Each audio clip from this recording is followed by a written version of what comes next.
Space, the final frontier. These are the voyages of the starship Enterprise.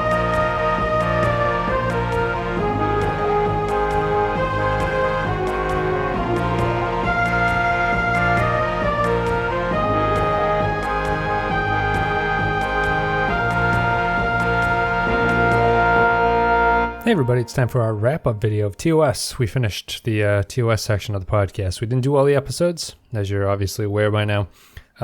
We did about 28 of them, I think, out of the 79. We're done with it. The plan all along was to not do all of them because I thought that it would have been a little bit of a distraction. I'm not sure how interested people are in TOS at this point. There was a posting on the Star Trek Reddit, subreddit, recently that asked people to fill out a poll about what Star Trek they've watched out of all the series and how much of each series they've seen. If you've seen a few episodes, most of the episodes, or almost all the episodes, and there's about 10,000 responses to it. And TOS is actually the series that's been least watched by people, which isn't surprising, I guess, but it was a little surprising to me how much of it hadn't been seen. It was like the majority of the responses had not seen most or all of it. Surprising and not surprising, just because, not surprising because it's an old show. It's from the 60s, and most people are probably a little bit younger on Reddit and trending that way. But surprising in the sense that I think that people who would consider themselves Star Trek fans would have seen it. And I say that with the caveat of I had not seen all of these episodes before, and I've been watching them, all of them, not even just the ones that we've been podcasting about, but I've been putting up little reviews on the PenskyPodcast.com website. You can check it out there if you're interested in my short little write-ups about everything. But I had not seen most of them at this point, and now I have seen most of them. I'm probably 60% of the way through season 3 at this point, but we've done podcasting about it. And I think that it's been enjoyable. I don't know. It's tough. I feel like if you want to talk about these series in any kind of in-depth way, I feel it's helpful to have watched them all, which seems a little bit obvious. But at the same time, I'm not sure I could recommend that anyone who's not already a hard fan of Star Trek should watch the original series all the way through. I think you're better off with like a top 10 list or something like that, or the 10 most representative episodes. I know the Trek About It did something like that. They did the top, might not have been top 5, but it was a top some number of most representative Star Trek, the original series episodes. That doesn't mean that they're the good or the great episodes or even the bad episodes, but the ones that sort of sum up the series the best. And I think that, my own feedback, I think I tweeted about it. If I can remember, it would have been like, The City on the Edge of Forever, Devil in the Dark, maybe Balance of Terror, like A Private Little War or A Piece of the Action, maybe. Those would be like pretty representative episodes of the show, I think. But I'll get more into depth about why I think that as this episode goes on.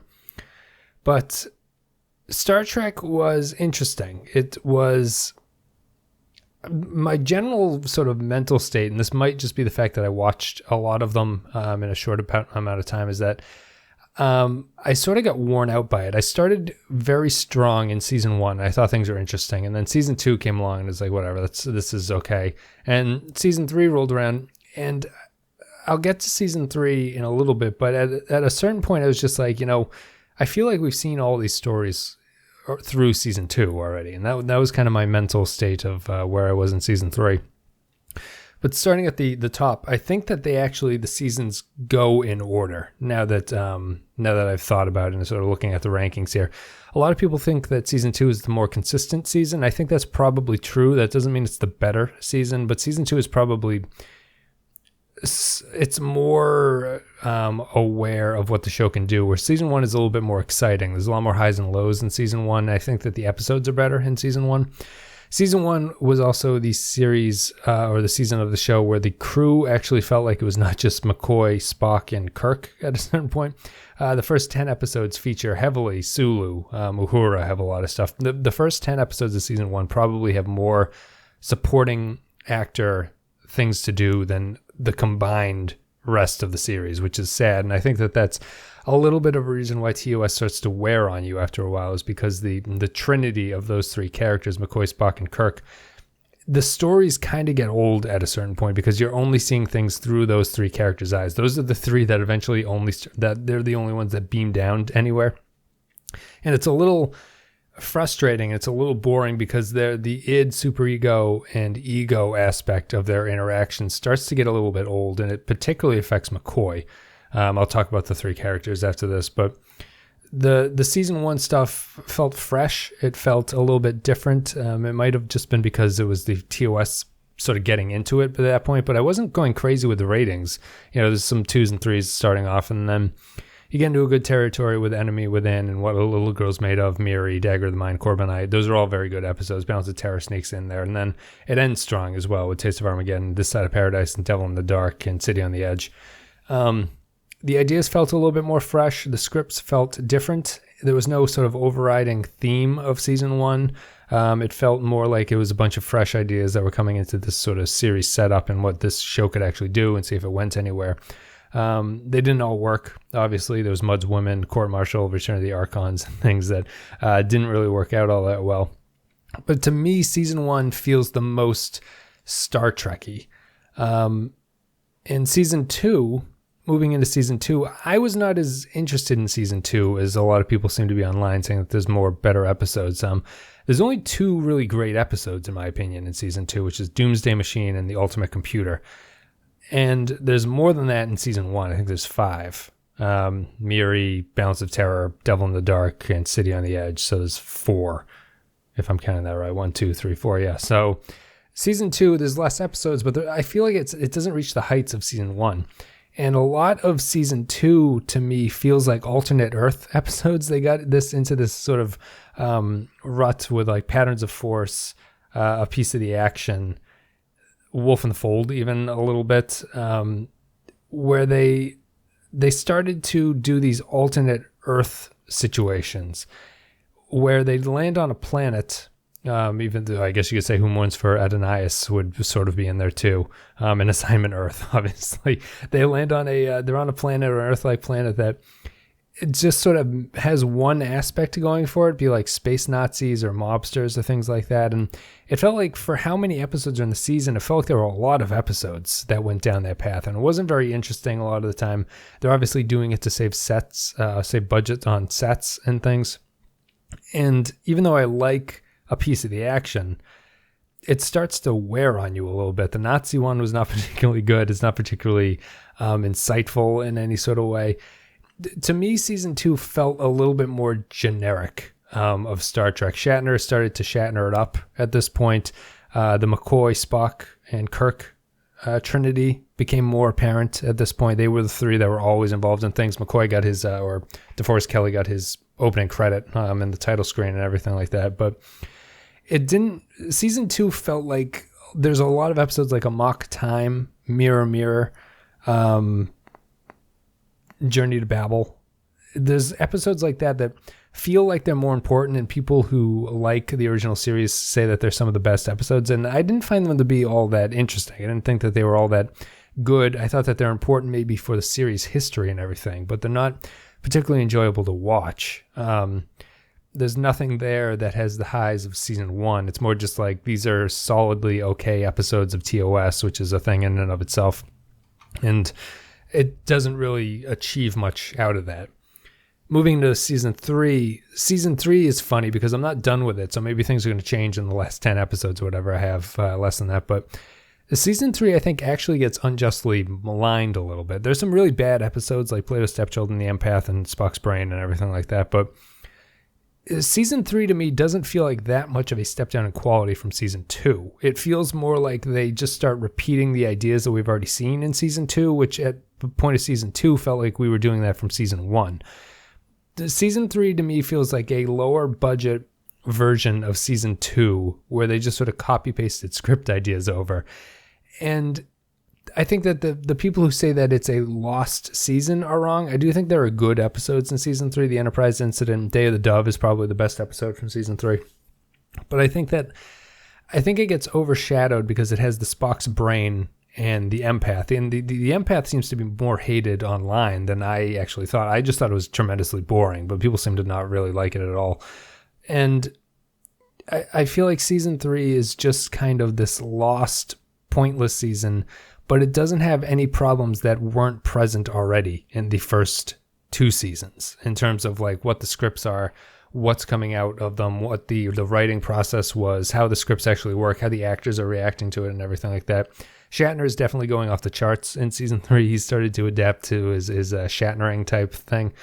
But season 3 on itself, I wouldn't say it's much worse than season 2 in a lot of ways. And I'll be interested to see when the final scores come out, like on average, where does it stand? But that's kind of it. That's my general consensus of the 3 seasons. And if you wanted to watch them, I would suggest it, but it's a little hard. Like, is anyone out there seriously, does anyone like wish to rewatch all of TOS? I feel like I would never watch this again. And I sound negative and everything like that, but it's been an eye-opening experience going back and watching this and listening to other podcasts where they review the episodes and they sound fairly negative, or they're fairly like sort of, there's a lot of things wrong with these episodes, but then later on sort of saying like, well, it was a great series and everything like that. And it doesn't jive with me what people see when they watch the individual episodes. I think listener Barber, I think, summed it up best, where she said the TOS to her is a better memory than it is a show. And I think that's like, that perfectly encapsulates what I think the perception of this series is. And, you know, I'll go into the characters, I guess, before I do so, the general pros and cons. So Kirk, Spock, and McCoy, we'll talk about those 3 because the other characters really don't have anything going for them at this point until we get into the movies, and maybe then they only become a little bit more prominent. But the Uhuras, the Scotties, the Sulus, and the Chekhovs of the show are pretty forgettable in all things considered. You could easily replace any of those characters in any script and nothing would really change. So I don't consider those characters to be important at all. The Kirk, Spock, and McCoy. I'll start with McCoy, I think. McCoy from this rewatch actually came off the worst to me. There's a lot of episodes where McCoy's sort of emotional angle aspect, where he's going to play the emotional person against the Spock character, really is a tough thing to write because he comes off almost always wrong in what he's arguing about, where Spock is taking the rational, logical approach to a problem. This is probably most apparent in things like the Paradise Syndrome and stuff like that, where McCoy just doesn't come across like he's understanding what the stakes are and what like a rational thing to do. You know, a lot of I don't know if McCoy ever says this, but a lot of McCoy arguments always seem to be like, Spock will be like, well, it's better to save 100 people and murder 1 than it is to save 1 and murder 100. And McCoy will always like argue against that in a sort of way of being like, no one should die. It's kind of that annoying or counter argument that people would make. It's like, yeah, clearly no one should die. But in what we're talking about, 1 death is better than 100 deaths. So the McCoy character always kind of gets stuck like that. And he's a little bit grumpy. And the Spock and McCoy interaction in the show is funny because it doesn't seem like they actually like each other, which is funny. They barely seem to respect each other. And some episodes play it up like they like each other more, but the vast majority of the episodes kind of have them at a very tense relationship with Kirk mediating between them. And McCoy is good because the DeForest Kelley brought a lot to the role, but I don't know if the actual character itself is all that worthwhile. And he was the one I was least impressed with. Kirk would be the opposite effect of that to me. Kirk actually came off much better than I had remembered from this, especially in season 1. In season 1, he is not the swashbuckling rogue captain that has kind of become popular conception of him. We've talked about this in the podcast before, but he's much more regulated and sort of insightful, and obviously he doesn't shoot from the hip or anything like that in the first season. Shatner plays him toned down quite a bit in the first season. He's not nearly as sort of Shatnery as he is in seasons 2 and 3, which does become kind of a little bit of a problem, although it is how we identify the show at this point. I think the thing that's surprising to me about Kirk is how similar he is to Picard in a lot of ways. Like the 2 characters aren't really all that different from each other if you consider it in sort of broad strokes. Like Kirk obviously he's more the ladies' man and things like that, but they approach things largely the same. It's just the fact that in the original series, one of the funny things about it is that there's not a lot of diplomacy in the original series episodes.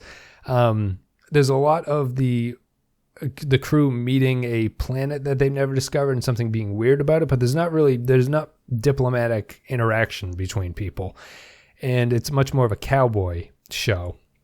And what's funny is that they don't really deviate from that structure a lot. Like TNG eventually learned that they could do different stories. One thing I think that makes TOS drag is that Kirk characterization tends to propel so many of the episodes that a lot of his interactions with the people who are introduced in new episodes kind of comes across the same. And Kirk is good, and Shatner is good at playing Kirk. And I think that the perception of him from the original series is not quite accurate, like the popular conception of him. So it's been interesting to go back and watch how that actually came along. He's the character that most changes over the course of the series, largely due to Shatner getting a little bit crazy later on. And then we get to Spock, and Spock's good. There's nothing wrong with Spock, right? Like, clearly he's the most original character creation out of all of this. I don't really have any problems with him. They do not explain the Vulcans quite interestingly in the series. They don't pay a lot of attention to what the Vulcans are. It takes a long time to sort out what the Vulcan philosophy is. And Spock is people always, I have a hard time relating to the people who are like, well, Spock would have inspired me as I was growing up to be a kid, to be different. It's like, I guess it's hard to go back in time to talk about Spock in that way. But as a character himself, I think he's definitely interesting. They don't really explore the emotional aspect of him, which I think is the most fascinating part of the whole thing. So because they don't really, it's not like Data, where Data's focus of every Data episode is what it means to be human. They don't do that with Spock a lot. So Spock sort of serves this android computer role while being a person, even though we know that he has emotions bubbling underneath the surface. So it doesn't generate a lot of drama or anything like that. And they don't really do a lot of work explaining it or exploring those functions. But this will obviously all change in the movies, but in terms of the series, he's just kind of there. He's an interesting creation, and he doesn't really change a lot or add a lot. And his analog in the future series would probably be closer to the computer than an actual character. So in general, I thought that the pros of the TOS series were the universe that they built, the sort of, the trappings of everything that this series, obviously, that came up with the transporters, the warp drives, everything like that, what Starfleet is, what the starships look like, the missions, and how the episodes work and all that stuff. And I think that the universe that Roddenberry built is really pretty versatile and flexible, obviously, because it spawned multiple series, but they did a good job of laying down that groundwork here. And I think that the character interactions are actually some are like good prototypes of what would eventually go on. They only did it with the three characters of Spock, McCoy, and Kirk, as I said, but once they'd start to branch out and become more of a group thing, that would become better in later series, even though I think that this is, for the time, this is a pretty good attempt at what they were doing, and for a first swing, and I guess they got a hit out of it. The other pros are, if you wanted to watch it through, there's not that many episodes. They do. There's only 79 or something. So if you got free time, you could easily get through them. It's just a question of whether or not you would actually want to do that. So the pros to me of this series are seeing where everything came from, seeing 60s television as kind of its own thing, and then seeing how the series developed from this original idea. The pros of the series are more about what they would later become than it is about the actual quality of the episodes, because I think the big cons of the original series are that a lot of the scripts aren't very good. The 60s pacing is brutal. Like, I know you have to judge these things in terms of the 60s and when things were made and everything like that, but I think objectively television has gotten a lot better since the 60s. Like, people are better at making TV episodes. And these episodes are not particularly great. They hardly ever have a B story. They barely ever really explore what the episode is setting up. Like the Taste of Armageddon is the example that pops in my head. Like, a great idea about a computer simulated war and people killing themselves if they're determined to be killed in this war, but it's all done through computers, so there's no explosions, the economies aren't hurt or anything like that. It's a really great idea. 80% of the episode is Kirk and Spock trying to break out of a jail cell. So it's that kind of a monotonous unwillingness to explore what they're talking about, only in these sort of very broad generalizations about, like, we're making an allegory on nuclear weapons and things like that. The episodes feel very long to me. They start to become very repetitive very soon because they don't do anything outside of the sort of go to a planet, meet a new thing. That's how it works. And like a lot of the TOS episodes are built around that, where the later series would get a little bit more creative with how they'd explore different topics. TOS doesn't really do that. It's very formulaic, and the episodes tend to blend in together, honestly. Like, as I would watch them, I'd watch 2 or 3 in a row before writing about them or podcasting about them. And you start to forget what each episode is about in a weird way, where you remember the broad strokes, but you don't remember the interactions or anything that led to any of the endings or any of the plot drive or anything like that. So it all kind of blends together into this mushy memory. And I think that's largely because so much of it is so similar to each other. You remember the big items, you remember the sort of big events, not even big episodes, but like Wolf in the Fold, Scotty's the serial killer. You know, Journey to Babel is Sarek. Metamorphosis is Zephyr and Cochrane. Day of the Dove is, you know, the Klingons fighting on the Enterprise and everything like that. You remember those things, but the specifics in the way that I remember the other series specific episodes doesn't come across in TOS. And I think it's just largely a part of the scripts being all very similar. There was no writer's room, it seemed. There was just a lot of scripts being sort of submitted by other writers and being rewritten by Gene L. Kuhn or Roddenberry or whoever was in control of the show at that point. So it's a difficult series to recommend people watch. And I'd like to, like, what do you guys think of TOS? A lot of people who have been commenting on TOS obviously seem to like it because you guys know, like, the episodes, obviously, because you're able to respond with what you thought about them. And you sort of have a strong memory of the quality of them and everything like that. But do you guys like TOS? Like, do you find it to be an enjoyable show, or do you enjoy it more just because it's a Star Trek thing?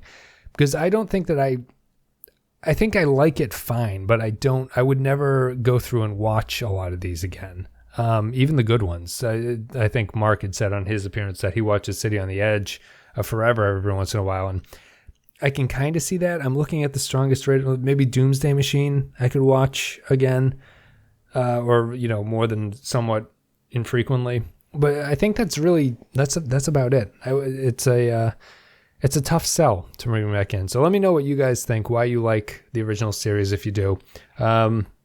And if you think I'm being unfair to it, let me know about that, obviously. But I don't think I am. I think I'm just sort of going through, and we've had different people come on and different people have given their opinions, and I think we're all kind of on the same page about it. And we'll see how it goes. But that's it. Those are my general thoughts for TOS. We're done with it. We're going to be moving on. We're moving on to the movies. We're moving on to Deep Space Nine after that, which I'm excited for. I sound cynical, right? I sound negative about it. I think I more appreciate the fact that I can now say I've seen all the episodes, or I will be able to say that soon. I've seen all the episodes of TOS. That feels more of an accomplishment to me than anything else. You know, and I'm happy that I've done it, but I don't feel that it's a tough sell to sort of recommend this series to other people, especially people who are getting into Star Trek. So anytime something comes up on the Star Trek Reddit that asks what series should people who have never seen Star Trek start to, what should they watch first, it's definitely not going to be the original series for me. But anyway, moving on, we're coming up with the movies. So we're going to have the motion picture. Clay is going to be doing all the movies. The motion picture is going to be coming out Thursday. This will come out Monday.